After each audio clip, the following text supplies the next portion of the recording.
안녕하세요, 여러분. 오늘은 정말 흥미롭고 재미있는 이야기를 여러분께 소개해 드릴 거예요. 이 비디오가 마음에 들면 좋아요, 구독, 공유 버튼을 눌러주세요. 그럼 지금 바로 오늘의 이야기를 함께 들어보시죠. 저는 경기도 부근에서 왁싱샵을 운영하고 있는 30대 중반의 미혼녀입니다. 샵을 운영한 지는 7년이 되어 가네요. 부담스럽지 않은 가격에 서비스도 좋아서 고객님들께서 스스로 홍보를 잘 해주시는 덕분에 가게는 예약이 일주일 정도는 늘 꽉 차 있을 정도로 운영이 잘 되고 있습니다. 고객도 늘어난 만큼 저 혼자 하기는 버거워서 직원도 2명을 더 뽑았어요. 최근에 남성분들께서도 왁싱을 받으시는 분들이 늘어나면서 1명은 남자 직원으로 뽑았습니다. 남성 고객님들께서 부담을 느끼실 필요가 없이 편하게 오셨으면 해서요. 남자 직원을 고용한 뒤로는 남성 고객님들의 비중이 눈에 띄게 증가했어요. 직원 말로는 오시는 남성 고객님들마다 남자가 왁싱을 해주는 곳이 별로 없어서 찾기 힘들었다며 앞으로 이곳에 자주 오게 될 것 같다고 말씀을 해주시는 분들이 많다고 하네요. 그 후로는 주기적으로 찾아오시는 고객님들도 많아졌고요. 남자 직원을 뽑길 정말 잘했다고 생각했었죠. 그렇게 여느 때와 마찬가지로 고객님들 예약 문의를 받으며 샵에 있었어요. 근데 출근 예정이었던 남자 직원이 가벼운 차 사고로 인해서 병원에 가는 중이라 오늘 출근이 어려울 것 같다고 연락이 왔어요. 걱정이 되어 괜찮은 거냐고 물으니 걱정 말라며 입원할 정도는 아니고 가벼운 접촉사고라 아마 내일은 출근할 수 있을 것 같다고 하더군요. 그렇게 남자 직원과 통화를 마무리하고 있는데 샵 문이 열리고 남성 고객님이 들어오시더라고요. 전화를 끊고 예약 내역을 확인해 보니 오늘 그 남자 직원에게 브라질리언 왁싱을 예약하신 남성 고객님이셨어요. 부랴부랴 고객님께 예약하신 남자 직원이 사고로 인해 일을 못 나오게 되었다고 사과를 드렸어요. 고객님께서는 자기는 괜찮으니 그 남자 직원의 무탈을 빌어주시더라고요.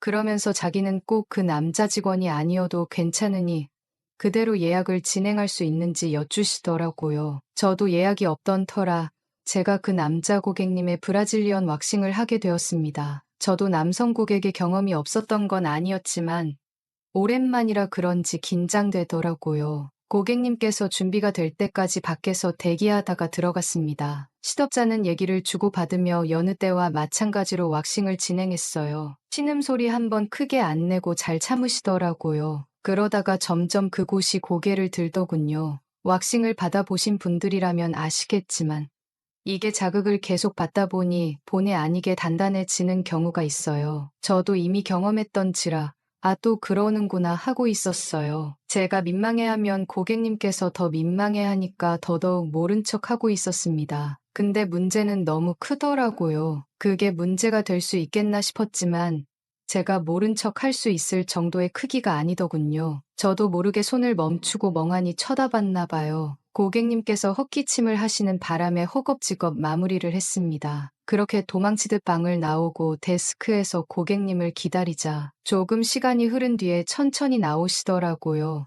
아마 가라앉히는데 시간이 조금 들었던 모양입니다. 그렇게 왁싱을 끝내고 남자 고객님께서는 만족스럽게 나가셨어요. 그 후 남자 직원도 건강하게 돌아오고 모든 게 다시 순조롭게 흘러가고 있었어요. 그러던 어느 날 마감을 해야 하는 직원이 몸이 좋지 않아 일찍 들어가도 되냐고 묻더군요. 저는 당연히 그 직원을 일찍 들여보내고 제가 대신 마감을 하고 있었어요. 다행히 마감 시간대에 예약이 취소가 되는 바람에 문을 일찍 닫을까 고민을 하고 있던 찰나에 문이 열리는 게 아니겠어요? 깜짝 놀라며 인사를 하니 그때 그 남성 고객님이셨어요. 얇은 흰색 티에 허벅지 위로 올라오는 짧은 반바지를 입고 모자를 쓰고 왔는데 어깨가 이렇게 넓었었나 싶을 정도로 몸이 좋은 게 그날따라 눈에 확 들어오더라고요. 꽤나 귀여웠어요. 고객님께서는 본인의 스케줄이 확실하지 않아서 예약을 못했다가 지나가는 길에 마침 열려있길래 들어왔다며 혹시 예약을 하지 않고도 왁싱이 가능한지 여쭈시더라고요. 샵 닫기 전까지 아직 시간도 넉넉히 남았고 있던 예약도 취소가 되었던지라 고객님께서는 운이 참 좋으시네요. 라고 웃으면서 말하며 고객님을 방으로 안내해 드렸습니다. 고객님이 제 취향인 것도 있고 이미 한 번 본 적도 있고 해서 그런지 그 후로는 갑자기 의식이 되더라고요. 긴장하며 방문을 열고 들어갔습니다. 늘 하던 것처럼 시시콜콜한 얘기를 하며 왁싱을 하는데 역시나 그놈이 또 슬슬 고개를 들더군요. 그래서 은근슬쩍 물어봤습니다. 혹시 여자친구 있으세요? 그러자 고객님께서는 없다고 말하더라고요. 대답이 만족스러워서 웃는데 사실 방금 소개팅을 하고 왔다는 게 아니겠어요? 뭔가 기분이 상해서 일부러 아프게 하자 살짝 움찔하더라고요. 그런데도 말을 멈추지 않더라고요. 소개팅녀가 꽤 맘에 들었다며 잘 될 것 같아 기분이 좋다고 하더라고요. 그 말에 작업을 멈추고 자리에서 일어났어요. 그가 놀란 듯이 쳐다보더군요. 작업하느냐 묻고 있던 머리를 풀으며 말했습니다. 제가 더 기분 좋게 해드릴게요.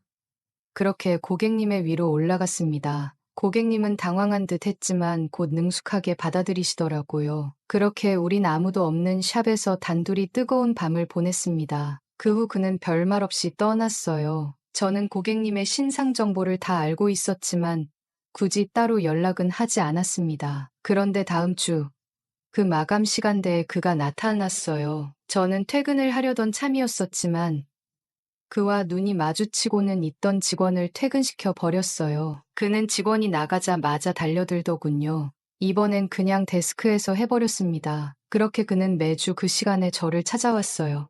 그래서 저는 그날은 항상 제가 마감을 하며 그를 위해 예약을 받지 않았습니다. 그렇게 비밀스러운 관계를 이어간 지 3달이 채 안 되었을 때부터 그가 연락도 하지 않고 안 나오는 날이 많아지더군요. 벌써 지겨워졌나 싶었던 어느 날이었어요. 직원들 커피를 사느냐 좀 늦어서 서둘러 가고 있었는데 가게 근처에서 어린 여자랑 데이트를 하고 있는 그를 봤어요. 그 소개팅녀랑 아마 잘 된 게 아닌가 싶네요. 그 후로 그는 샵에 나오지 않았습니다. 딱히 진지한 감정을 가진 건 아니었지만 그래도 조금 아쉽네요. 지난주에 다른 남성 고객님 왁싱을 해드리다가 그가 생각나서 사연을 보내봤습니다. 방금 들은 이야기에는 여러분의 생각이 어떠신가요? 다음 이야기로 넘어가기 전에 여러분의 의견을 댓글로 남겨주세요. 참, 어디에 가서 이 이야기를 털어놓아야 할지 모르겠습니다. 이런 이야기를 꺼내는 것 자체가 말도 안 된다는 생각도 들고, 솔직히 좋은 소리 듣지 못할 것도 알고 있습니다. 언제 이런 관계를 청산해야 하는지 정말 고민이 많네요. 저는 올해로 50대 중반이 되는 여자입니다. 20살이 되면서 납치당하던 남편 손에 이끌려 서울로 무작정 올라오게 되었습니다. 빈털터리로 시작해 우여곡절이 많았으나 단칸방에서 시작해 조금씩 조금씩 아끼고 모아가며 결국에는 내 집까지 장만하게 되었네요. 남편과는 같이 고생해 온 만큼 백년해로 할 줄 알았는데 집이 생기고부터 자기 할 일은 다 끝났다고 생각한 건지 내가 여태까지 반평생을 함께한 사람이 맞는지 싶을 정도로 변하더라고요. 남편만큼은 아니지만 저도 필요할 때 나가서 돈도 벌어오고 했는데 이 집이고 뭐고 전부 자기 거라고 하면서 난리도 아니었어요. 좋은 이야기도 아니고 그때 인생을 다 돌이키기엔 1시간 가지고는 모자랄 것 같아서 생략하도록 하겠습니다. 아무튼 그때 남편의 행동으로 인해서 결국 법원까지 가게 되었고 이혼하게 되었습니다. 남편과 저 사이에는 딸이 하나 있었어요. 남들처럼 둘 낳아서 잘 살고 싶었지만 상황이 힘들다 보니 한 명도 버거워서 딸 아이 하나에서 멈추게 되었습니다. 이혼은 아이가 대학까지 가고 나서 했으니 양육권 같은 부분에 있어서는 따로 상의할 것도 없었습니다. 딸아이 또한 아빠가 아니라 저를 택했고 그렇게 딸아이랑 저랑 둘이서 같이 살게 되었습니다. 딸이 비록 공부하는 데는 조금 담쌓고 지냈어도 운동신경도 좋고 누굴 닮았는지 얼굴도 예쁘고 해서 주변에 항상 남자가 끊이지 않았습니다. 대학교 들어가고 나서는 자기가 누굴 만나고 있는지 남자친구라며 엄마인 저에게 전부 소개를 시켜줬지요. 딸아이가 남자 보는 눈이 형편이 없더라고요. 앞길 창창한 잘 배운 사람들은 애초에 관심도 없었던 것 같습니다. 저도 대학을 나오지 않았으니 대학이 인생의 전부라고 생각하지는 않아요. 대학교 나오지 않아도 열심히 잘 사는 사람들 많은데 딸이 연애한답시고 골라오는 남자들은 하나같이 왜 그 모양인지 싶더군요. 문신 같은 건 대체 어디서 하는지. 그나마 남자친구라고 데려온 사람 중에 마음에 드는 몇 명은 그나마도 문신이 옷에 가려져서 있는지 없는지도 모르는 사람들이었습니다. 그래도 어린 나이에 결혼까지는 하지 않겠지 싶었는데 다행인지 불행인지 작은 일에도 쉽게 실증을 내는 딸아이는 남자친구한테도 쉽게 실증을 내더라고요. 문제는 우리 딸이 다른 건 다 쉬어도 연애만큼은 쉬는 적이 없었어요. 어제 남자친구라고 저한테 누굴 소개하면 다음 날에 다른 남자가 또 남자친구라며 저한테 소개하는 적도 있었습니다. 모두 몇 명이었지만 제 기억에 남는 사람들만 더해도 제 손과 발을 다 합쳐도 헤아릴 수 없을 정도로 많았습니다. 그런데 말했다시피 우리 딸이 만나는 남자들 수준이 대부분 그렇다 보니 솔직히 걱정이 더 되더라고요. 연애야 자유롭게 할 수 있지만 그래도 결혼만큼은 안정적인 직장을 가진 사람이랑 하거나 적어도 해코지하지 않을 만한 사람을 만났으면 싶었거든요. 연애관이 쉽게 바뀌지는 않았는데 그래도 우리 딸이 어디서 본 건 있는지 연애랑 결혼은 따로 생각하고 있으니 걱정 말라고 했어요. 따로 취직도 안 하고 그러고 있는데 이번에는 남자친구가 아니라 결혼 상대를 소개시켜 준다고 저를 불러내더라고요. 일도 안 하고 어디서 저런 사람을 물어왔는지 여태껏 소개받은 사람들하고는 전혀 다르게 멀쩡한 사람이었습니다. 정신머리도 똑바로 박혀있는 듯했고 직장도 제법 이름 있는 대기업을 다니고 있는 사람이었어요. 당연히 문신도 없었고 말입니다. 그동안 딸이 어떤 남자들만 골라서 만나왔는지 알고 있었기 때문에 결혼 상대라고 데려온 사위를 처음 봤을 때는 안도감도 들고 한편으로는 너무 기쁘기까지 했습니다. 다만 문제가 있었으니 사위가 직장도 안정적이고 다 좋지만 따로 가족이 없는 사람이었어요. 스스로의 힘만으로 저렇게 성공했으니 높이 쳐줄 부분이 있는 건 인정하지만 결혼하기에 당장 직장 말고는 아무것도 없었답니다. 그나마 다행인 건 그동안 학자금 대출이며 이래저래 빚이 많았는데 그건 이미 다 갚고 없다는 사실이었지만 당장 지낼 곳이 없다고 하는 거였어요. 그래서 결국 저희 집에서 처가살이를 할 수 있게 배려를 해줬습니다. 사위가 힘들게 자라왔지만 예의가 참 바르더라고요. 사실 제가 집을 팔아서라도 살 곳을 마련해 주는 방법도 있었겠지만 사위는 처가살이 하는데 실은 내색 따로 하지 않고 같이 사는 동안도 저한테도 참 잘했어요. 자기한테 없던 부모나 마찬가지라며 그만큼 저에게 효도하겠다. 이렇게 좋은 남자를 만날 줄 알면서 딸아이는 그동안 뭐하러 그런 놈들을 만나온 건지 싶었습니다. 아무튼 딸아이도 결혼을 했고 집에서 나간다면 외로웠겠지만 처가살이를 하게 되면서 제가 품에 끼고 살게 되니 그거 하나만은 좋더군요. 거기에 사위가 저한테 점수 다 했다고 집안일도 힘써야 하는 일들이나 설거지 같은 건 알아서 척척하기 때문에 저도 많이 편해졌습니다. 남편과는 그렇게 헤어지게 되었지만 그래도 지금 상황이 주변에 자랑하고 다닐 만한 정도라는 생각이 들었고 딸 내외가 내 집에 들어와 살며 있는 동안은 정말 매일이 행복했습니다. 그 순간을 목격하기 전까지는 말이지요. 저도 동네에 아는 사람들 가게 나가서 소일거리 해주고 하면서 생활비도 벌고 하고 있었습니다. 사위가 생활비 보탠다고 얼마씩 보내주긴 했지만 그래도 언젠가는 독립해서 나가야 할 텐데 무작정 준다고 고맙다고 받을 게 아니라 그 돈은 제가 따로 모아주고 싶었지요. 그래서 그렇게 소일거리 하면서 생활비 벌이하면서 지내고 있었습니다. 원래는 동네 잘 아는 사람이 다니는 공장에 가서 하루같이 일을 하고 일당을 받아오는 예정이 있어서 아침 일찍부터 나갔어요. 그런데 공장까지 도착해서는 공장 설비에 문제가 생기는 바람에 일을 시작하지도 못하고 돌아오게 되었지요. 이동하는데 이미 시간을 많이 써버려서 다른 데에 일하러 나가봤자 돈 버는 느낌도 안 들겠다 싶어서 그날은 그냥 집에 들어가서 쉬어야겠다는 생각을 했습니다. 그리고 집에 들어갔는데 딸 부부가 갓 쓰는 방에서 딸아이가 앓는 소리가 들리더라고요. 사위는 분명히 한참 출근해 있을 시간인데 들려서는 안 되는 소리가 들려오니 오만 가지 생각이 다 들더라고요. 작정하고 딸아이 방문을 열어보니 우리 사위가 아니고 결혼하기 전에 한참 젊은 시절에 연애한답시고 만났을 법한 제가 싫어하는 부류의 사람이 방 안에 제 딸하고 같이 있더군요. 그렇습니다. 제 딸이지만 욕먹어도 싸지요. 저도 일 나가고 남편, 그러니까 사위도 출근해 있는 동안 그 틈을 타서 딸아이 있는 생산적인 일이 아니라 다른 일을 하고 있었던 거예요. 따지고 보면 생산적인 일일 수도 있겠지만 아무튼 해서는 안 되는 일이나 마찬가지였지요. 남자 보는 눈이 좀 없을지라도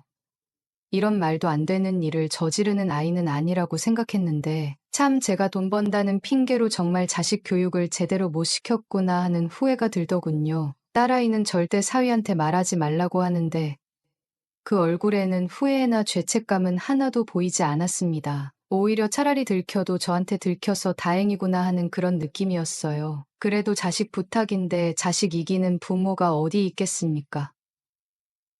그래서 딸아이가 말한 대로 아무것도 모르는 척하고 있었지요. 그런데 그때마다 정말 이 꼴 저 꼴 다 보기 싫더라고요. 그 사실을 숨기고 있는 제 자신에게도 자괴감이 느껴지고 괜히 제가 일 때문에 밖에 나가 있으면 딸아이가 또 집에 외관 남자를 들이지는 않았을지 그런 생각도 들고 말입니다. 그래서 더는 신경 쓰고 싶지 않아서 제 집은 딸아이한테 넘겨주고 저는 남은 재산 조금 처분해서 제가 나고 자란 고향으로 돌아왔습니다. 작은 아버지가 아직 시골집을 가지고 계셨고 저희 부모님이 저한테 남기신 건데 하면서 저한테 흔쾌히 집을 사용하게 해주셨지요. 세월을 맞으며 몇 번 고쳐진 집이긴 하지만 태어나서부터 결혼 전까지 살았던 집인데 서울 사람이 다 되었는지 처음에는 시골집이 적응이 되지 않더군요. 딸아이 아니어도 서울에 친구들도 많았고 할 게 많았는데 이곳은 참 할 게 없더라고요. 거기에 집이 비어 있으니 사위 출근한 사이에 딸아이가 집에 사람들 끌어들일 거 생각하고 있자니 참 사위한테 미안한 소리지만 그래도 그 꼴 안 봐도 되니 마음이 편하더군요. 한편으로는 딸아이가 저한테 들켰도 불구하고 제가 이제는 아예 집을 나가 버렸으니 오히려 맘 놓고 외관 남자들을 집에 들이지 않을까 하는 걱정도 들었고요. 팔이 안으로 굽어서 그렇겠지만 분명히 우리 사위는 아무 잘못 없고 딸아이한테 문제가 있음을 인지하고 있지만서도 끝에서 끝까지 들키지 않고 우리 딸이 무탈했으면 좋겠다는 생각을 했습니다. 그렇게 1년을 떨어져 살았는데 명절이고 생일이고 한 번을 찾아오지 않더군요. 그나마 사위는 저한테 먼저 전화라도 합니다. 왜 안 오는지 이유를 물어보면 일이 바빠서라고 대답을 했는데 딸아이랑 통화해보면 왜 안 오는지 그 이유는 사위가 아니라 딸한테 있었어요. 왜 이사를 가도 그렇게 멀리 떨어진 시골로 가버린 거냐면서 남편이랑 한 차에 타고 오래 있기 싫다고 하면서 그냥 명절 때는 안 가겠다 하더군요. 제 딸이지만 그때부터는 저도 정이 떨어지기 시작했습니다. 그리고 그 말을 듣자 하니 아직도 딸아이는 정신 차린 게 아니고 위와는 멀게 지내고 있는 듯 싶더라고요. 걱정도 잠시였고 저도 시골 생활에 다시 적응하면서 잊고 살았고 다른 사람도 아니고 제 자식이 저한테 소홀해지니 저라고 역시 자식한테 매달려가며 잘해주고 싶은 생각이 사라지더라고요. 그래서 그렇게 모르는 사람인 척 한참 지냈습니다. 그러던 어느 날이었는데 사위한테 연락이 왔어요. 지금 그쪽으로 내려가는 중이라고요. 명절도 아니고 내 생일도 아닌데 무슨 일로 오는가 싶었는데 사위가 다른 게 아니고 자기 혼자 가고 있는 중이라고 하더군요. 무슨 일로 오냐고 물으니 회사 출장이 잡혔는데 같은 지역이라서 그래서 간만에 숙소 안 잡고 장모님과 같이 저녁 식사라도 해야겠다며 찾아오는 겁니다. 음식은 제가 서울 살 적에 엄청 좋아해서 일주일에 한 번씩은 꼭 가던 국밥집이 있었는데 그거 생각나실 바에 포장해 가지고 오는 중이니 밥도 차릴 필요 없다 하더군요. 내 자식이 나한테 이렇게 소홀한데 신경 써주는 사위 마음 씀씀이가 너무 좋더라고요. 아무리 회사 일로 출장을 왔다고 한들 여기는 도심에서도 많이 떨어진 시골 동네인데 끝끝내 숙소 안 잡고 저희 집으로 오겠다는 거잖아요. 거기에 저번거롭지 않게 식사도 포장해 오고 그것도 모자라서 제가 제일 좋아하던 식당을 기억해서 거기 음식을 사 오는 기까지 했으니 말이지요. 이렇게 자상하고 섬세한 남편을 두고 내 자식은 왜 정신을 못 차리고 저러는지 싶더군요. 그래도 그동안 시골에서 혼자 지내느라 적적 있는데 오랜만에 사람이 있으니 좋더군요. 결혼하면 다들 편해져서 살이 좀 찐다는데 사위는 어째 살이 더 빠진 것 같다고 물으니 그냥 쓴웃음만 지을 뿐 아무 대답도 없더라고요. 자주 보고 싶었는데 못 내려와 미안하다. 여기 먼데 어찌 오느냐.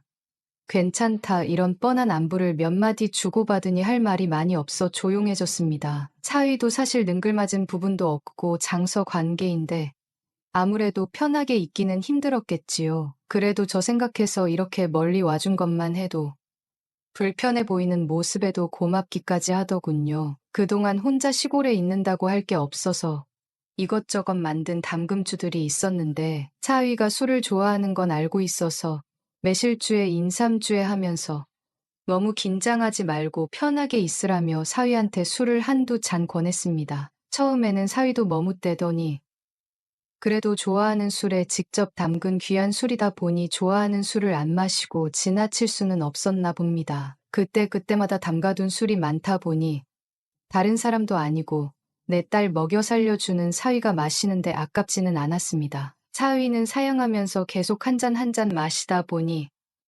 어느덧 잔뜩 긴장해서 힘이 들어가 있는 모습은 온데간데 없고 슬슬 몸이 풀리는 듯 싶더라고요. 그래도 회사 일 때문에 왔다가 다음날 일도 봐야 할 텐데 술이 어느 정도 들어가니 그만 마시게 해야겠더라고요. 그런데 사위는 이 정도 취하는 건 괜찮다며 계속해 잔을 채우더니 이상했죠. 같이 한 집에 살던 시절에도 술을 그렇게 좋아하지만 제 앞에서 취한 모습 보일 수 없다며 회식 같은 술을 피할 수 없는 자리에 나가더라도 항상 절제하던 위였는데 혀가 꼬부라진 때까지 자기는 술 세다고 괜찮다고 하면서 계속해서 마시고 있었으니 말이죠. 담금주라고 해봐야 어차피 시간 남아서 담근 고급 술도 아닌데 말입니다. 그때까지도 저는 별 생각 없었어요. 그냥 표현하는데 서툰 사위가 장모를 오랜만에 만난 나름대로의 반가움의 표시라 생각했습니다. 어차피 혼자 사는 집이다 보니 방이 남아서 저는 졸리기만 하면 사위가 잘 곳을 마련해 놓고 저는 먼저 자겠다 말하고 혼자서 잠자리에 들었습니다. 그리고 제가 잠에서 깨고 만 건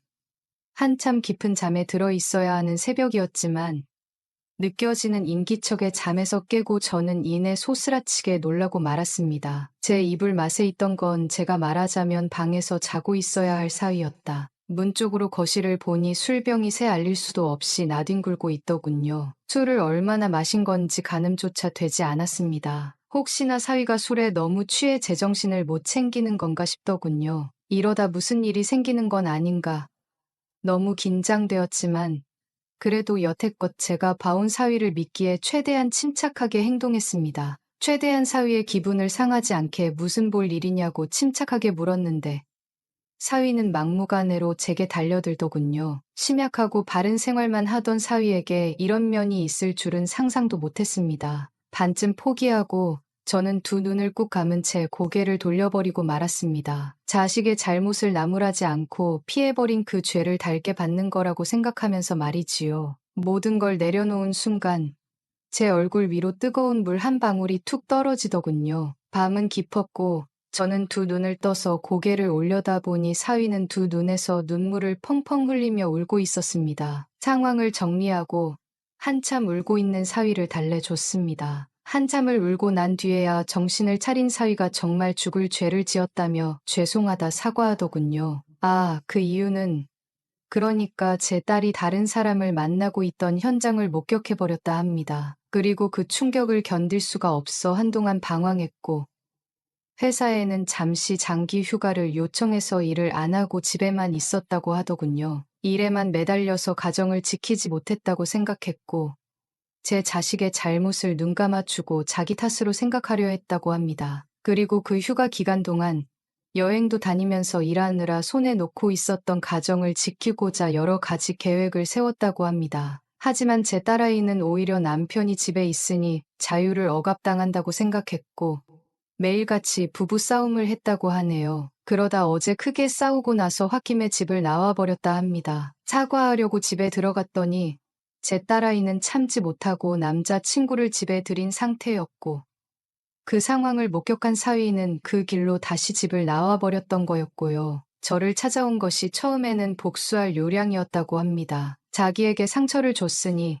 제 자식에게나마 풀 생각이었다고요. 하지만 도무지 그럴 수 없었기에 이렇게 지금의 상황이 되었다는 겁니다. 저는 다른 말을 하지 못했고 이야기를 하며 당장이라도 다시 눈물을 터뜨릴 것만 같은 사위를 안아줬습니다. 그리고 저도 사과했어요. 미안하다고 자식의 잘못을 알고 있었는데도 나는 도망치는 걸 택했다고. 나에겐 부모 자격이 없으니 이런 일을 당해도 싸다고 했습니다. 그렇게 한참 동안 둘이 부둥켜 안고 눈물을 흘렸습니다. 밤이 새도록 그렇게 저는 사위에게 뭘 해도 좋다고 허락하고 말았습니다. 다음날 아침이 돼서 부스럭대는 소리에 일어나 보니 자기가 어제 난장판을 만들어 놓은 술상을 정리하고 있더군요. 짐 가방이 꺼내져 있는 걸 보니 아마 정리하고 돌아갈 생각이었나 봅니다. 그래서 저는 사위에게 마음이 풀릴 때까지 이 집에서 지내다 가라고 권했습니다. 어차피 회사에는 장기 휴가를 내놓은 상태라고 했으니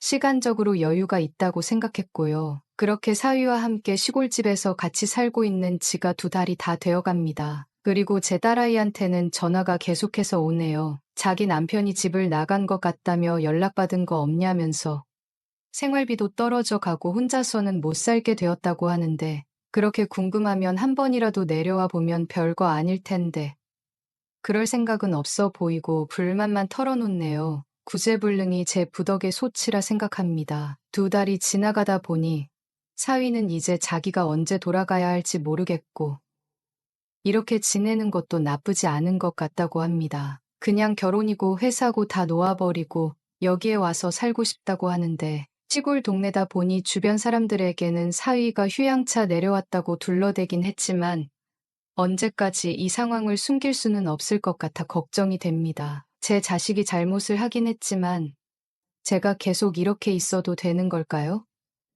오늘도 같은 고민을 하면서 잠에 들 것 같네요. 오늘 이야기가 재미있고 흥미로웠나요? 다음에는 여러분에게 더 많은 새로운 이야기를 가져다 드릴게요. 더 힘낼 수 있게 구독, 좋아요, 알림 설정까지 꼭 부탁드리겠습니다. 시청해 주셔서 감사합니다.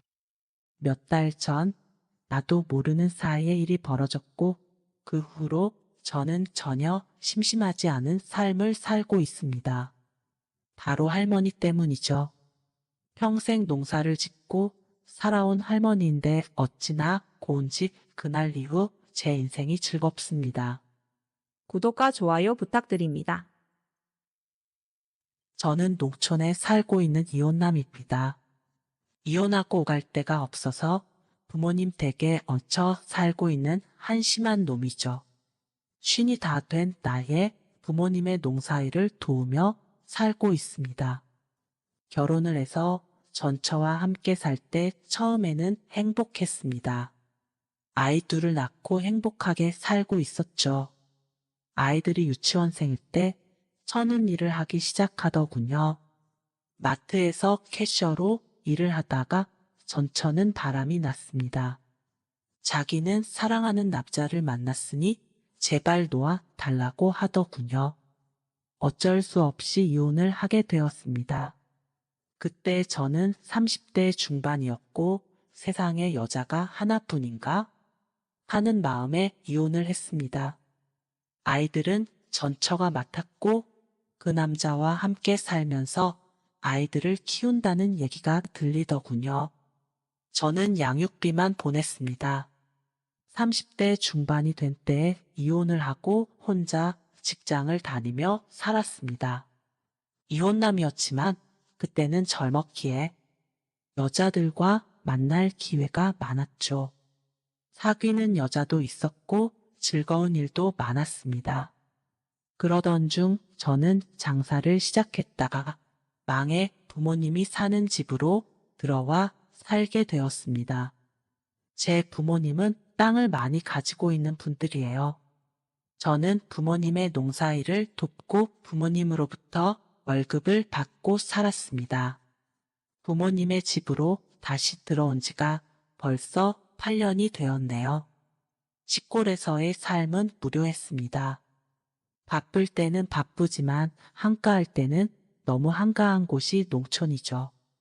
시골에서 살다 보니 자연스럽게 여자를 만날 기회가 줄어들더라고요. 게다가 나이가 점점 들다 보니 여자를 만날 기회는 더더욱 줄었습니다. 쉰도 안 된 나이에 여자 없이 살 수 있는 남자는 극히 드물 것입니다. 꼭 밤을 보낼 여자가 아니더라도 여자가 있어야 덜 외로울 테니까요. 아주머니들, 할머니들만 사는 이 동네에서 여자를 만나기란 불가능했죠. 물론 혼자 사는 아주머니들과 할머니들도 있습니다. 하지만 그분들을 여자로 본다는 것은 상상도 하지 못했어요. 제가 어렸을 때부터 봤던 분들이니까요. 시골에서 농사일을 하고 어쩌다가 저녁에는 읍내로 나가 친구들과 술 한잔 먹고 들어오는 것이 외로움을 달래는 유일한 일이었습니다. 외로움에 몸서리가 처질 정도였어요. 솔직히 말하자면 여자 생각이 났던 것이죠. 막상 여자를 만나려고 하면 또 귀찮기도 했습니다. 지인들이 이혼녀나 노처녀를 소개해 주어 만나보기도 했지만 그리 오래 가지는 못했어요. 연애의 단계를 밟아 나가는 것도 솔직히 이젠 귀찮아졌습니다. 그래도 여자들은 많이 따르는 편이었습니다. 저는 이 동네 땅 부자 집 외아들이니까요. 앞집에는 할머니 한 분이 살고 계십니다.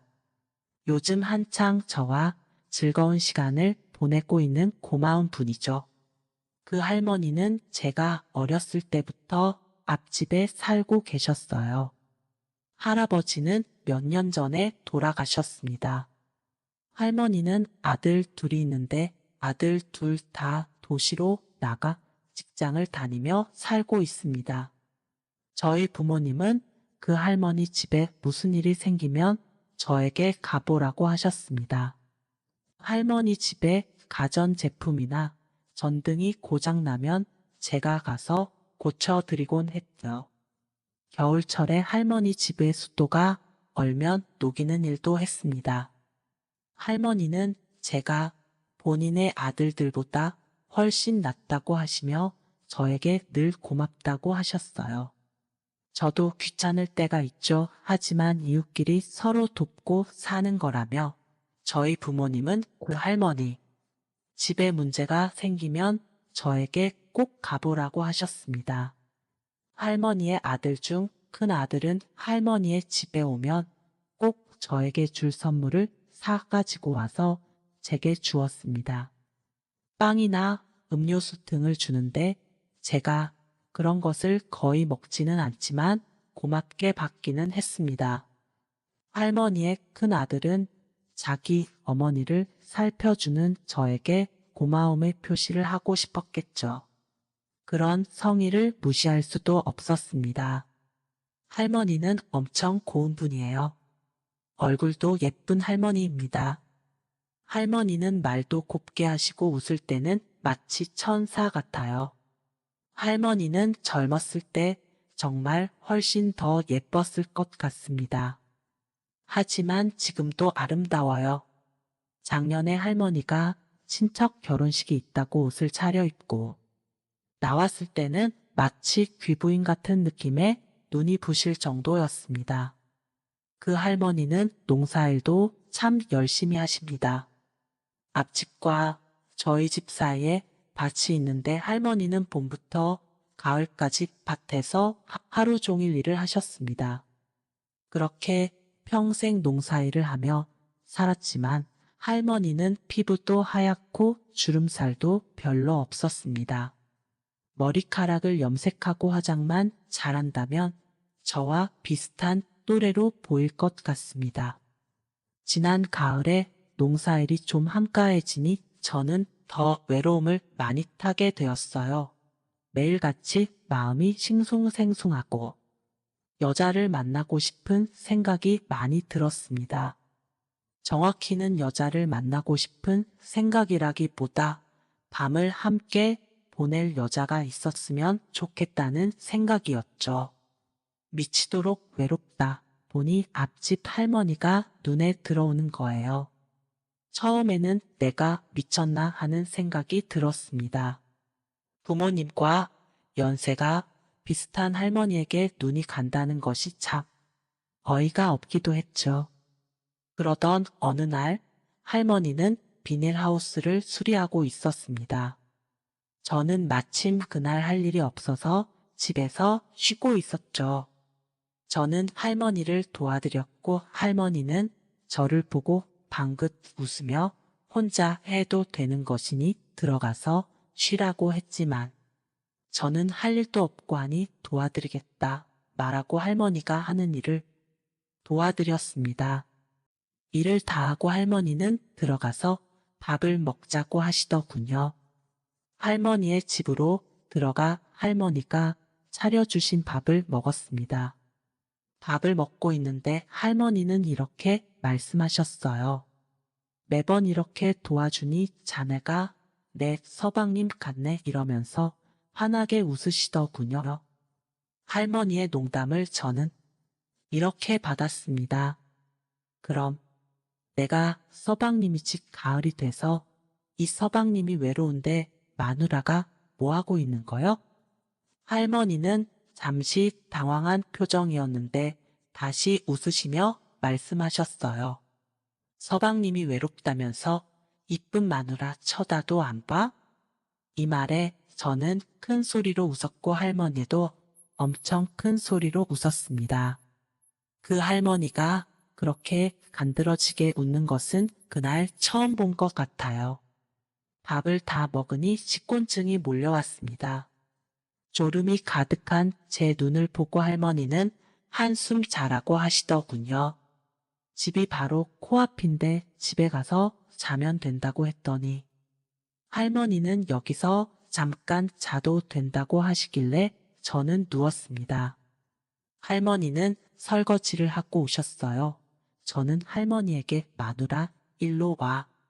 내 팔 베고 누워봐. 이렇게 말했는데 할머니는 웃고 계시더라고요. 할머니와 몇 마디 농담을 주고 받다가 저는 잠이 들었어요. 1시간 정도 자고 일어나 보니 할머니는 제 옆에서 자고 계셨습니다. 저는 조용히 일어나서 나오려고 했는데 할머니도 잠에서 깨더군요. 할머니는 저에게 오늘 고맙다고 하셨습니다. 저는 고마우면 이 서방님의 외로움을 달래줘야지 그냥 잤어? 이렇게 말했어요. 할머니는 서방님이 그냥 내 잠만 잤으면서 내가 뭘 어떻게 해줘야 한대? 이러면서 눈을 가늘게 뜨며 웃더군요. 저도 웃으면서 할머니에게 인사를 했습니다. 저 갈게요. 쉬세요. 제 말에 할머니는 어머, 이 서방님 좀 봐. 마누라 한껏 달뜨게 해놓고 그냥 간다고? 이렇게 말했습니다. 저는 머릿속이 혼란스러웠어요. 할머니가 진심으로 하는 말일까? 이런 생각도 잠시 들었지만 설마 할머니가 장난을 치시는 거겠지. 이렇게 생각하고 웃으며 할머니 집에서 나와 저희 집으로 돌아왔습니다. 다음날 할머니는 밭에서 또 일을 하고 있었어요. 할머니에게 인사를 했더니 할머니는 저를 보고 야릇하게 웃더라고요. 서방님 잘 주무셨어? 이렇게 말하는 할머니를 보고 저는 웃어드렸습니다. 나 없는 동안 한눈 팔지 말고 있어. 저는 할머니에게 이렇게 말하고 차를 타고 볼일을 보러 갔죠. 할머니는 차에 타는 저에게 오늘 빨리 들어와요. 이렇게 말하며 손을 흔들며 인사를 해 주었습니다. 저는 그날 저녁에나 집에 들어왔어요. 차에서 내리는 저에게 할머니는 또 장난을 치는 거예요. 서방님은 오늘도 마누라를 독수공방하게 하려나? 혼잣말처럼 이렇게 말을 하더군요. 저는 너무도 외로웠던 나머지 떨리는 마음으로 할머니에게 물어봤습니다. 지금 하는 말이 진심이요? 할머니는 웃으면서 농담한 것을 가지고 그렇게 심각하게 말하냐고 하더군요. 저는 농담이 아니라고 말했습니다. 할머니는 본인이 이렇게 늙었는데 나 같은 젊은 남자는 언감생심 꿈도 못 꾼다고 하시더군요. 저는 이렇게 고운 할머니가 무슨 그런 소리를 하냐고 정색을 하고 말했어요. 할머니는 당황스러운 표정을 지었습니다. 할머니는 저에게 그렇게 외롭냐고 묻더군요. 저는 너무 힘들다고 했습니다. 할머니는 제가 오죽하면 자기 같은 늙은이에게 그런 생각을 했겠냐고 제가 너무 가엾다고 하시는 거예요. 저는 그런 게 아니라 할머니가 너무 곱고 예뻐서 그런 생각을 된 것이라고 말했죠. 할머니는 나도 몰라. 마음대로 해. 이렇게 말씀을 하셨습니다. 마침 주변에는 아무도 없었고 저희 집에는 부모님도 안 계셨어요. 저는 할머니의 손을 잡고 할머니의 집으로 이끌었습니다. 할머니는 순순히 저를 따르더라고요. 할머니의 집으로 가서 할머니와 일을 치렀습니다. 뜨거운 시간을 보내고 나서 할머니는 제 머리를 쓰다듬으면서 이렇게 말씀을 하셨어요. 서방님, 항상 기다리고 있을게요. 자주 놀러 와요. 이 말이 저는 너무 듣기 좋았어요. 그 후로 저는 부모님이 집에 안 계실 때면 할머니에게 놀러 갔습니다. 밭에서 일하고 있는 할머니를 불러 손을 잡고 할머니 집으로 이끌었죠.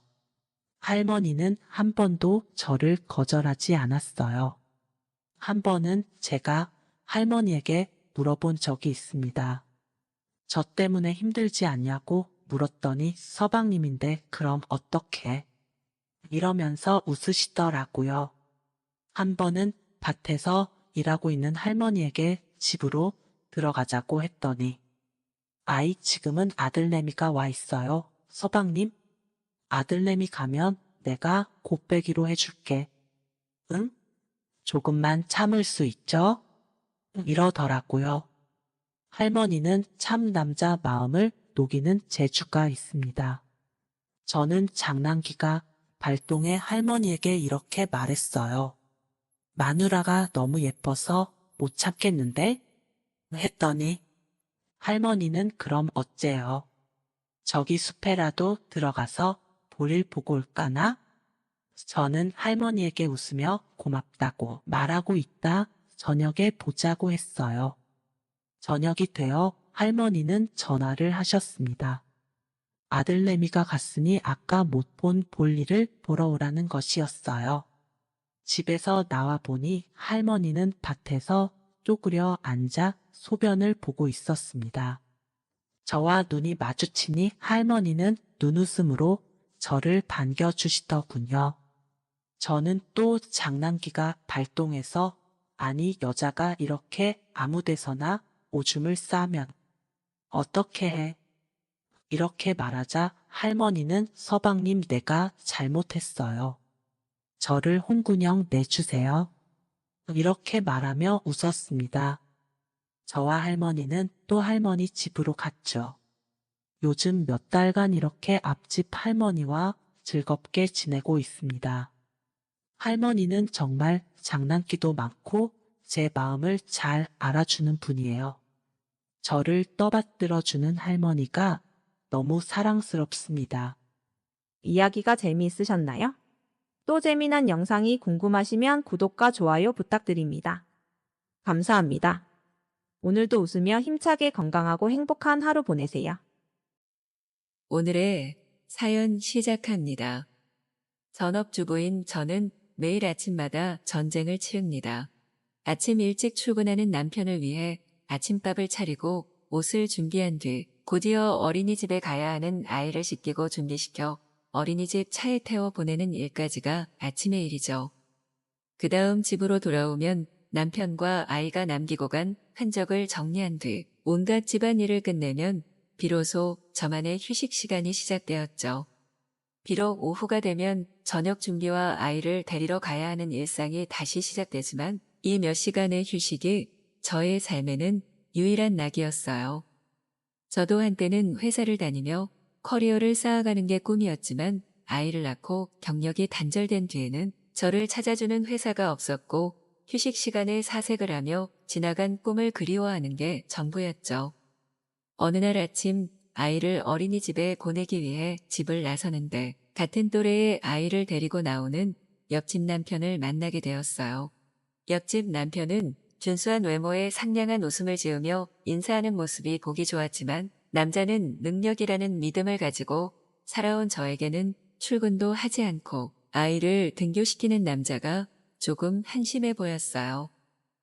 무뚝뚝하고 표현은 잘 안 하지만 자기 할 일을 열심히 하며 집안의 풍족함을 가져다주는 제 남편이 새삼 고맙게 느껴졌죠.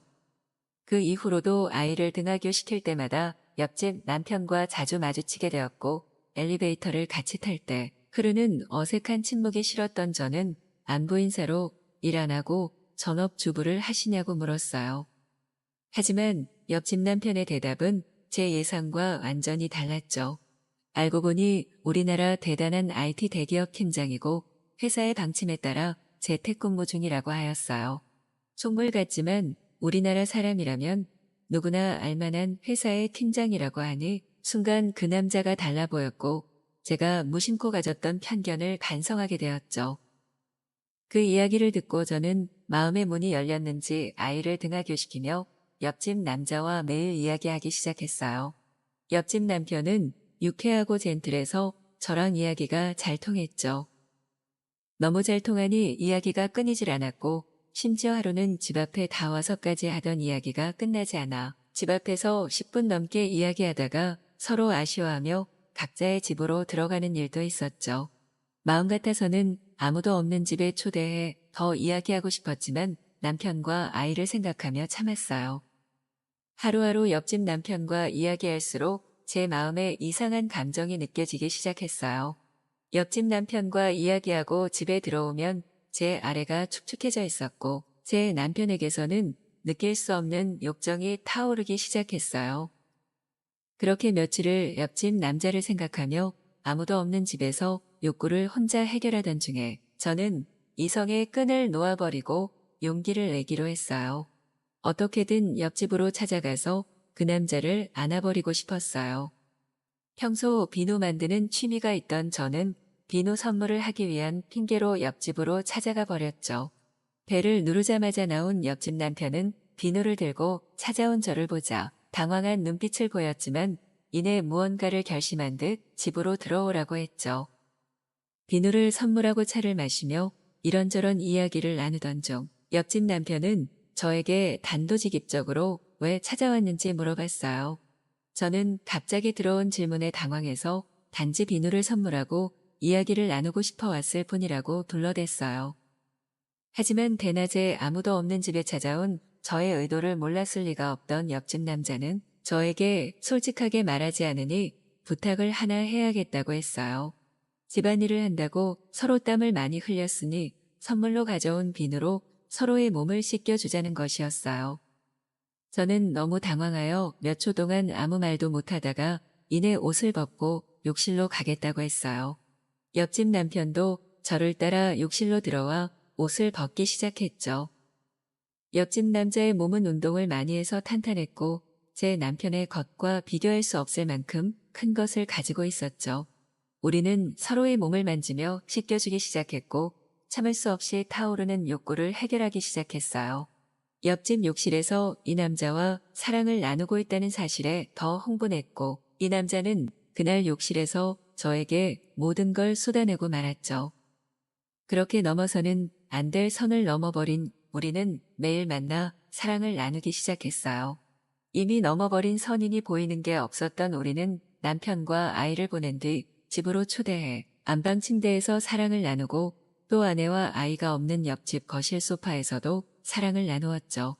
아이를 등교시키고 올라오는 엘리베이터에서부터 서로의 몸을 만지며 집으로 들어가 사랑을 나누는 일이 반복됐어요. 우리는 더 과감해지기 시작했어요. 오전에만 잠깐씩 사랑을 나누는 게 아쉬워 우리는 저녁에 산책을 하겠다고 나와 모텔로 가는 일도 있었고 그 남자의 차 안에서도 사랑을 나눈 뒤 아무 일 없다는 듯 집으로 돌아가곤 했죠. 제 남편과 문을 나서다 옆집 부부를 만났을 때 저는 남편 몰래 옆집 남편에게 사랑을 담은 눈빛을 보내곤 했어요. 남이 하면 불륜이고 내가 하면 로맨스라는 말이 이렇게 마음에 와닿을 수 없었죠. 얼마 뒤 보이는 것 없이 열정적으로 사랑을 나누며 영원히 행복할 것 같던 우리에게 문제가 생기고 말았어요. 옆집 남편의 재택근무가 끝나버린 것이었죠. 그 남자는 출근을 하게 되었고 각자 가정에서의 삶이 있었던 우리는 사랑을 나눌 수 있는 시간이 급격하게 줄어들고 말았죠. 저는 병든 닭처럼 무기력해지기 시작했어요. 남편과 아이를 보낸 오전 시간만 되면 옆집 남편과 나눴던 사랑이 너무 그리웠고 그때마다 옆집으로 가서 그 남자가 처음 저를 씻겨주었던 욕실에서 혼자 욕구를 해결하고 오곤 했죠. 하지만 언제까지 이런 위험한 행동을 할 수 없었던 저는 이내 그 남자에 대한 마음을 접기로 하고 가정에 집중하기 시작했어요. 잠깐의 일탈이었다고 생각하며 남편과 아이에게 더 잘해주며 죄책감을 씻어내고 싶어졌어요.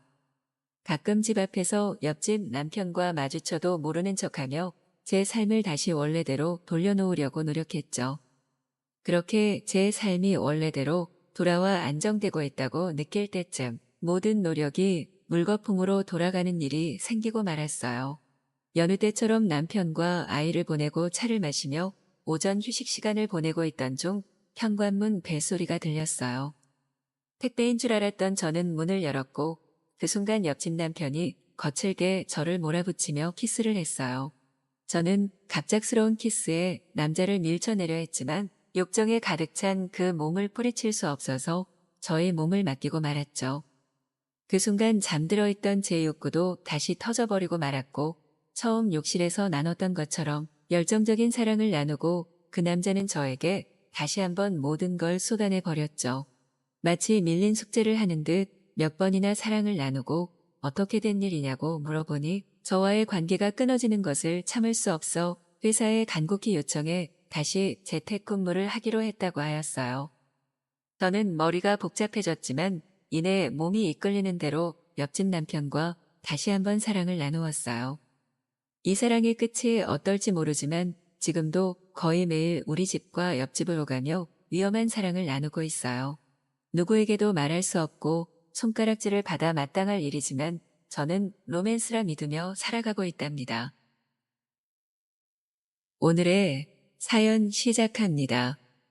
초등학교 시절 담임 선생님을 짝사랑했었어요. 그 선생님은 24살의 초임교사였는데 그 당시 어리기만 했던 제가 봐도 상당히 예쁜 외모를 지니고 있었죠. 그 당시 저를 포함한 제 또래 친구들은 성에 막 눈을 뜨기 시작했고 24살의 어린 선생님에게 짓궂은 장난을 쳐서 크게 혼난 적도 있었어요. 그렇지만 시간은 빠르게 흘렀고 어린 시절 짝사랑했던 선생님은 자연스럽게 잊히게 되었죠. 그 뒤로도 많은 시간이 흘러 어느새 저는 초등학교 입학을 앞둔 아들의 아빠가 되어 있었죠. 아들의 초등학교 입학식 날 대부분 아이들은 엄마와 같이 왔지만 제 아들은 그럴 수 없었어요. 결혼한 지 3년 만에 와이프가 병으로 세상을 떠나버렸기 때문이죠. 그 이후로 아들을 저 혼자 키우게 되었고 아들이 엄마의 빈자리를 느끼지 않도록 최선을 다했죠. 가끔 그 과정이 너무 힘들어 너무 일찍 떠나버린 와이프를 원망하기도 하고 혼자 울기도 했지만 그래도 하루하루 커가는 아들을 보며 버티다 보니 아들은 어느새 초등학생이 되었고 벌써 다 큰 것만 같아 가슴이 벅차올랐습니다. 아들의 손을 잡고 초등학교로 들어섰을 때 머리가 띵하며 심장이 뛰기 시작했어요. 그 이유는 운동장에서 1학년 5반 피켓을 들고 학부모와 아이들에게 환한 미소를 지어주는 여자 선생님의 모습이 제가 초등학생 시절 짝사랑했던 24살의 담임 선생님과 너무 닮았기 때문이었어요. 운명의 장난처럼 마침 아들은 1학년 5반이었고 그 선생님은 제 아들의 담임 선생님이었죠. 제 심장은 계속 뛰고 있었지만 저는 침착하게 아들과 함께 교실로 들어갔어요. 그 선생님은 아이들과 학부모가 모인 교실에서 아이들이 앞으로 학교에서 무엇을 배우고 어떻게 지낼지 열정을 다해 설명하고 있었는데 저는 넋이 나가 아무것도 들리지 않았죠. 설명이 끝나고 학부모와 아이들이 거의 교실을 빠져나갔을 때쯤 선생님이 저와 아들을 번갈아 보더니 잠깐 둘이 이야기를 할 수 있겠냐고 물었죠.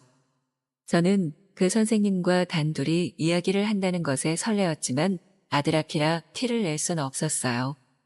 선생님은 조심스럽게 아이 엄마에 대해 물었고 저는 사실대로 이야기하며 엄마 없는 아들을 잘 부탁한다며 거듭 인사를 한 뒤 집으로 돌아왔어요. 와이프가 세상을 떠난 후 몇 년 동안 아이만 키우느라 여자에 관심 둘 여유가 없었는데 정말 오랜만에 느끼는 이 설렘에 기분이 너무 좋았죠. 그렇지만 저보다 10살 넘게 어리고 아들의 담임 선생님이라는 사실에 제 마음을 표현할 수 없는 상황이었고 혼자 마음에만 담아두기로 하였죠. 몇 달 뒤 아들이 학교에서 1박 2일로 체험학습을 가게 되었는데 학부모들 중 시간이 되는 몇 사람이 아이들의 안전을 위해 동행하게 되었어요. 저는 이번 기회에 어떻게든 아들의 선생님과 가까워지기로 마음먹고 설레는 마음으로 체험학습에 따라가게 되었어요. 체험학습을 잘 마치고 숙소로 간 뒤 밤이 되었고 아이들이 모두 잠든 시간 학부모들과 선생님 간 작은 술자리가 열리게 되었어요. 동행한 학부모는 모두 5명이었는데 엄마 3명, 아빠 2명이었죠.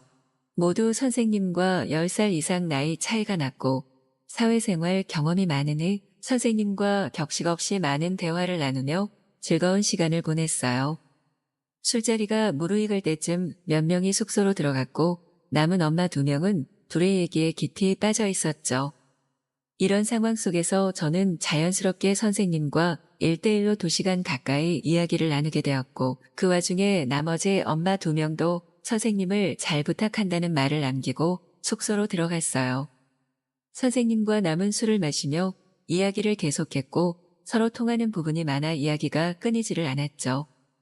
술이 거의 떨어져 갈 때쯤 선생님은 갑자기 정신을 놓고 저에게 기대서 잠들고 말았어요. 저에게 기대어 자고 있는 선생님을 보니 심장이 미친 듯이 뛰기 시작했고 몸이 뜨겁게 달아올랐지만 이성의 끈을 잡고 선생님을 깨워 숙소로 보내기로 했어요. 선생님을 흔들어 깨워봤지만 일어나지 않아 저는 선생님을 업고 숙소로 갔어요.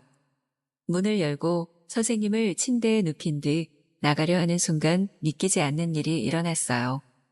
갑자기 선생님이 2 팔로 제 목을 감싸 안았고 저는 선생님의 가슴에 얼굴을 파묻고 말았죠. 이게 무슨 상황인가 하고 고개를 들어보니 선생님은 지그시 눈을 뜨고 저를 바라보고 있었어요. 그 순간 저는 간신히 잡고 있던 이성의 끈을 놓아버렸고 선생님에게 거칠게 키스를 하며 옷을 벗기기 시작했어요. 그렇게 우리 둘은 아무것도 잊지 않은 상태가 되었고 그날 밤 숙소에서 사랑을 나누게 되었어요. 저는 지난 5년의 울분을 토하듯 최선을 다해 선생님을 만족시키기 위해 노력하며 제 모든 것을 쏟아냈고 아침 해가 떠오를 때까지 몇 번이나 사랑을 나눈 뒤 서로 꼭 안고 잠들게 되었죠.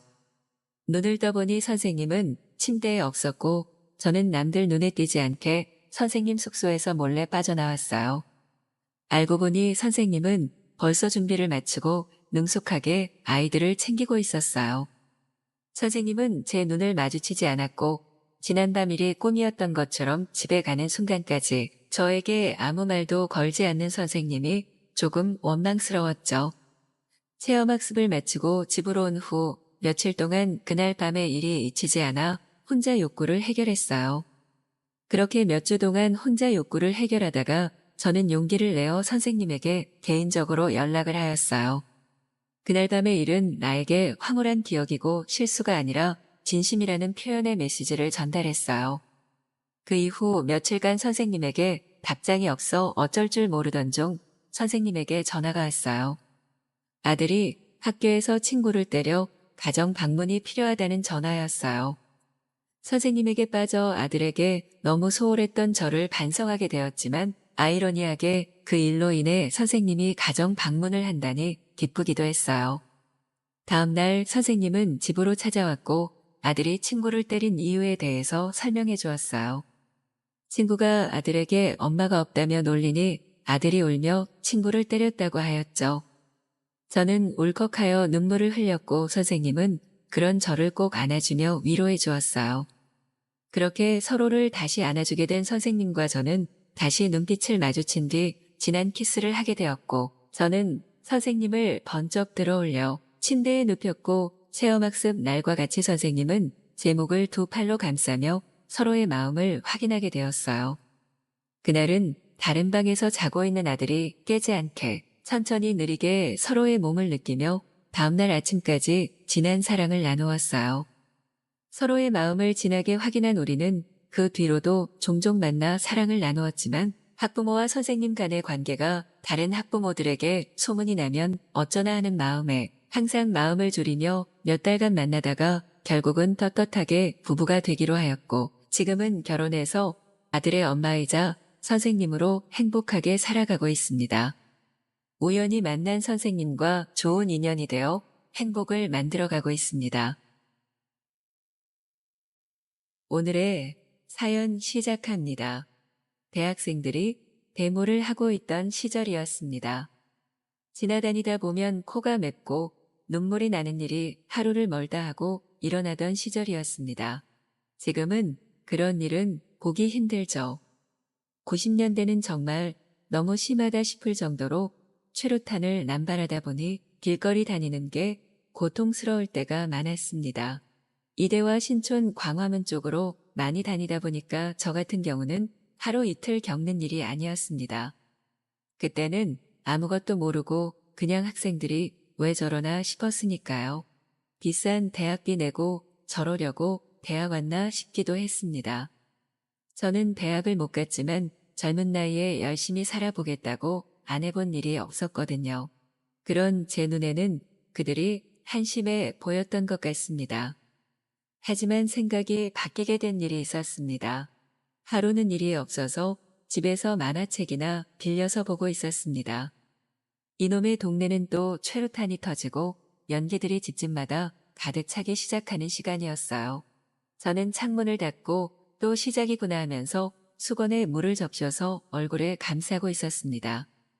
저희 집은 정문으로 들어올 수 없는 하숙집이었고 후문을 이용해서 좁은 공간을 지나야 들어갈 수 있는 반지하 집이었습니다.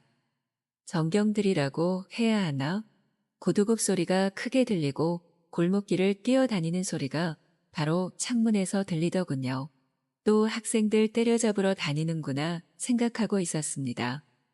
한참 후에 조용해지나 싶더니 저희 집 문이 열리는 소리가 들립니다. 저는 무언가 이상했고 문을 열어서 부엌 쪽을 보았네요. 여자분 두 분이 얼굴에 스카프 같은 걸 두르고 둘이 앉아서 쪼그리고 있더군요. 저는 누구세요 하고 물으려고 했더니 갑자기 그녀들이 손으로 입에다 갖다 대면서 조용히 하라는 것 같았습니다. 여자분 한 분이 죄송한데 조금만 숨겨달라고 하네요. 제 생각에는 데모를 하던 학생들 같아 보였습니다. 괜히 저까지 피해를 볼지도 모른다는 생각에 저는 안 된다고 하려고 했습니다.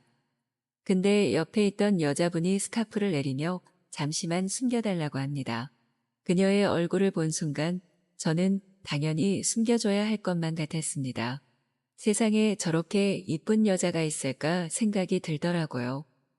꼴에 저도 남자라고 미인은 알아보는 모양입니다. 꿈속에서나 나올 수 있을 것 같은 그런 선녀 같은 모습이었으니까요. 그에 비해 같이 있던 한 분은 정말 제가 싫어하는 그런 얼굴이었습니다. 그렇게 제 인생을 바꿔 놓을 만한 그녀가 등장한 것입니다. 정말 살이 떨리게 이쁘고 아름다웠습니다. 갑자기 저는 말도 못하는 벙어리가 되어버린 기분이었거든요. 방 안에 앉아서 그분들은 불안에 떨고 있는 듯 보였습니다. 저는 무슨 말이라도 꺼내야 할 것 같아서 왜 그렇게 숨어야 하느냐고 물었습니다. 당연히 왜 그런지는 알았지만 무슨 말이라도 꺼내야 할 것 같았으니까요. 그녀는 조용히 얘기를 꺼내더군요. 불합리한 나라의 방침에 젊은 학생들이 나서지 않으면 누가 나설 것인지 그녀는 자세히 설명을 해주더군요. 배우고 배우다 보니 알지 말아야 할 걸 알게 되었고 그러다 보니 젊은 친구들끼리 모여서 미래를 짊어질 우리가 해야 한다고 생각했다고 합니다.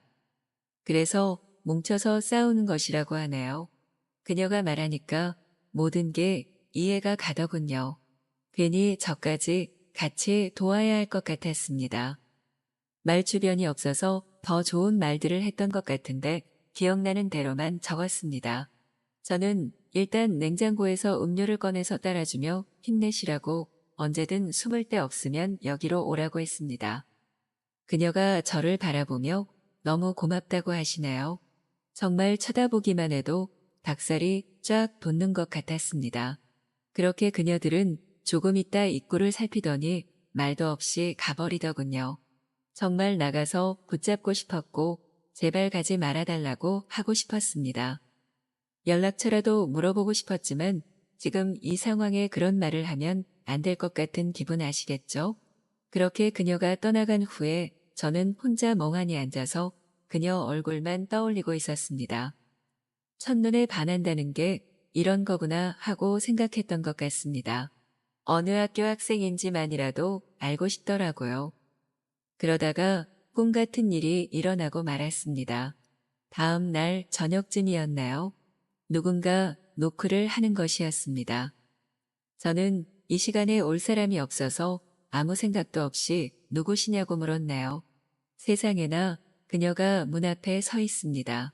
그녀는 겁에 질린 얼굴로 일단 방으로 잽싸게 들어오더라고요. 무슨 일이냐고 저는 조심히 물었습니다. 그녀는 같이 있던 친구도 잡혀가고 집에 들어가려다 경찰들이 문 앞에 있는 걸 보고 도망쳤다고 합니다.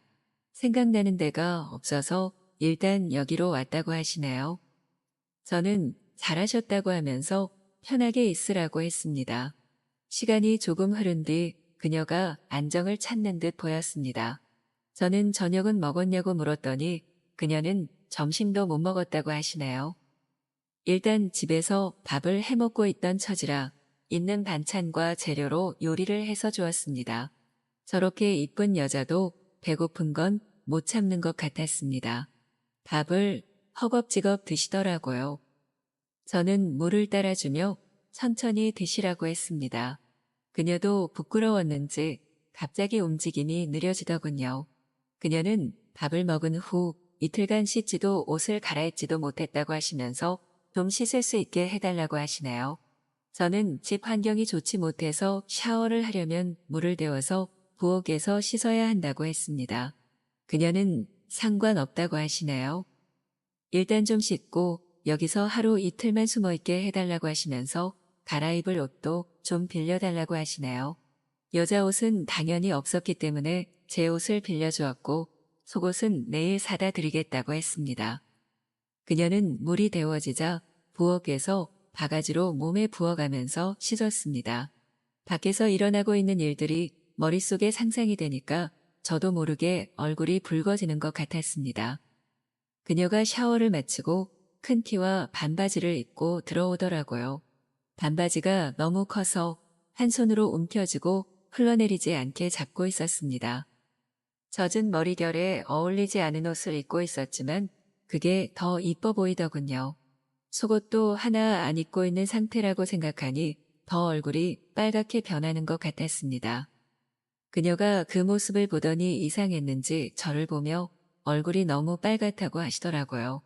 저는 무슨 변명을 해야 할지 몰라서 조명 때문에 그렇게 보이는 것 같다고 했습니다. 일단 저는 다른 생각을 해야겠다고 생각하고 어색하게 천장을 보며 다른 생각에 집중을 했나요. 그녀가 가끔 깜빡하고 한 손으로 잡고 있던 바지를 놓았다 잡았다 할 때 살짝 흘러내리면서 보이는 살들이 미칠 것 같았습니다. 저희 방에는 침대도 없어서 이불을 옆자리에 깔아주었습니다. 그렇게 둘이 한 공간에 누워 있자니 정말 미치겠더라고요. 저는 이상한 생각을 하지 않으려고 이런저런 저에 대한 얘기들을 했고 그녀는 재미있는지 계속 제 얘기를 듣더라고요. 그렇게 떠들고 있는데 그녀가 피곤했는지 잠이 들었습니다. 그날따라 왜 이리 잠이 안 오는지 정말 이리 뒤척저리 뒤척 몇 시간을 그러고 있었던 것 같습니다. 한참 후에 그녀를 보았더니 반바지가 다 흘러내려져서 하얀 속살이 다 보이더군요. 눈을 잠시 피했지만 자꾸 그쪽을 보게 되더라고요. 천사 같은 그녀가 그러고 있는데 어느 놈이 미치지 않겠습니까? 그래도 저는 감히 그녀에게 다가갈 수는 없었습니다.